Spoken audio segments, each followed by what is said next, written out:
perkenalkan nama saya Dairan Saria Naila. Pada video kali ini kita akan membahas tentang sejarah kemerdekaan Indonesia. Dimulai dari masa penjajahan Jepang hingga akhirnya Indonesia berhasil merdeka pada tanggal 17 Agustus 1945. Perjalanan bangsa Indonesia menuju kemerdekaan bukanlah hal yang mudah. Banyak pengorbanan, penderitaan, serta perjuangan dari para pahlawan dan rakyat Indonesia. Oleh karena itu, penting bagi kita sebagai generasi muda untuk memahami sejarah ini, agar kita bisa lebih menghargai kemerdekaan yang kita nikmati saat ini. Pada tahun 1942, Jepang datang ke Indonesia setelah berhasil mengalahkan Belanda dalam Perang Dunia Kedua. Kedatangan Jepang pada awalnya disambut baik oleh rakyat Indonesia. Hal ini karena Jepang mengaku sebagai saudara tua yang akan membantu membebaskan Indonesia dari penjajahan Belanda. Selain itu, propaganda Jepang yang menjanjikan kemakmuran dan kemerdekaan.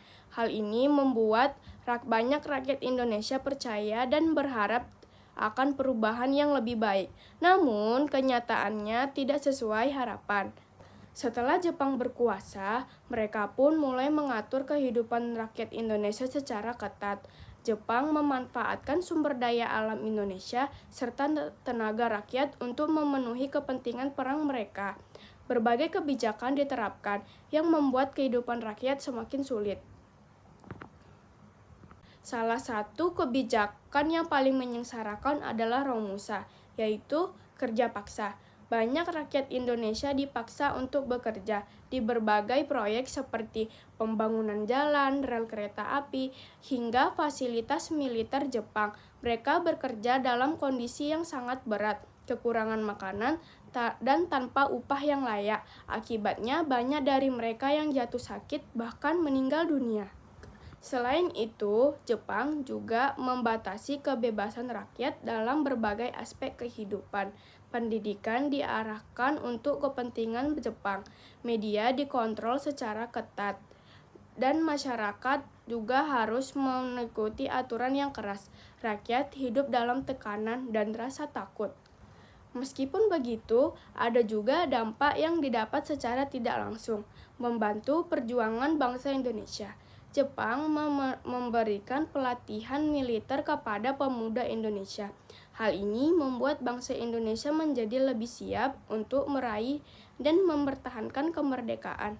Masuki tahun 1945, posisi Jepang dalam Perang Dunia Kedua semakin terdesak.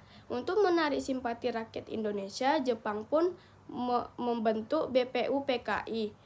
Badan ini bertugas untuk menyiapkan kemerdekaan Indonesia. Dalam sidang BPUPKI, Insinyur Soekarno menyampaikan gagasan tentang dasar negara yang disebut Pancasila. Gagasan ini menjadi fondasi penting bagi negara Indonesia. Setelah BPUPKI dibubarkan, dibentuklah PPKI untuk menyiapkan persiapan kemerdekaan. Tidak lama kemudian, pada tanggal 15 Agustus 1945, Jepang menyerah kepada sekutu. Peristiwa ini menjadi kesempatan besar bagi Indonesia untuk segera merdeka. Para pemuda Indonesia mendesak agar kemerdekaan segera diproklamasikan. Hal ini menyebabkan terjadinya peristiwa Rengas Dengklok. Pada peristiwa ini, Insinyur Soekarno dan Muhammad Hatta dibawa oleh golongan pemuda untuk segera memproklamasikan kemerdekaan. Akhirnya, pada tanggal 17 Agustus 1945, Insinyur Soekarno didampingi oleh Muhammad Hatta untuk membacakan teks proklamasi kemerdekaan Indonesia. Peristiwa ini menjadi tonggak sejarah lahirnya bangsa Indonesia. Namun, perjuangan belum berakhir. Setelah proklamasi, Indonesia masih terus menghadapi berbagai tantangan dan ancaman dari bangsa lain. Rakyat Indonesia terus berjuang untuk mempertahankan kemerdekaan. Dari sejarah ini, kita dapat belajar bahwa kemerdekaan diperoleh melalui tantangan yang panjang. Sebagai generasi muda, kita harus menghargai jasa para pahlawan dengan cara belajar menjaga persatuan dan berkontribusi bagi negara. Sekian pembahasan tentang sejarah kemerdekaan Indonesia. Semoga video ini bermanfaat dan menambah wawasan kita semua. Maaf jika ada salah kata. Terima kasih.